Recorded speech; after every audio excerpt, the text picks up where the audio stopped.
Okay, so let's go over the do now piece by piece. All right, first part, I convert a decimal into a percentage by, what do? By multiplying by 100, resulting in me moving the decimal point, not one, but two spaces to the right. I convert a percentage into a decimal by dividing now, it's the opposite way, by 100, resulting in moving the decimal two spaces, multiplying by 100, to the left. Last but not least, for this first part, I convert a fraction to a decimal by dividing the numerator by the denominator, so that's the top by the bottom. Okay, let's look at the second part of our do now, and let's definitely make sure that we put some good use to our workspace. Now, first part is 20%, okay? I want to convert that over. So I'm going to rewrite this in my workspace here. I know I'm multiplying by 100, which I got from up there before, so that means that I'm moving the decimal point 2 over to the right, which is going to result in 20%. I know that's 20% here. In addition to that, if I want to go to a fraction, 20%, that means it's 20 per 100. So now I know that's equal to 20 over 100.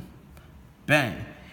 If I wanted to simplify this fraction now, I would say what's the biggest number that goes into 20 that also goes into 100? In this case, it's actually equal to 20 itself. So I divide the top and the bottom of the fraction by 20. 20 divided by 20 is 1. 100 divided by 20 is 5. So we got 1/5 right here. Done. 25%. Okay, I'm starting with that 25%, and following the rules that I wrote down from above, my decimal point is here on a whole number, so I'm multiplying 2 to this way, which is going to give me 0.25 as my decimal. So I'm going to put that in there, 25 hundredths. And of course, again, 25%, that means it's 25 per 100. So I have my fraction here, 25 over 100. And if I want to simplify this fraction, I know that I just divide the top and the bottom by 25. And I know just like as if it was $1 and I'm dealing with quarters, 25 cents, 4 quarters equals to $1. 25 divided by 25 is 1. 100 divided by 25 is 4. So I know my fraction here is 1/4. For these problems, if you left them in unsimplified form, that's fine. I just primarily wanted to check to see if you were comfortable converting over. Okay, let's look at this way. Now we have 1/2. Now 1/2, we have to actually do the division. So since we have our calculators with us, I do 1 divided by 2, which is going to give me 0.5 on my calculator. And I know that 0.5 on my calculator is the same thing as 0.50. So I got my decimal first, and I'm going to put that in there.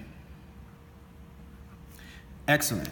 Now that I have my decimal, I want to convert that over. So I know to convert that over, all I'm doing is taking that decimal point and moving 2 to the right because I'm multiplying by 100, which would then result in 50%.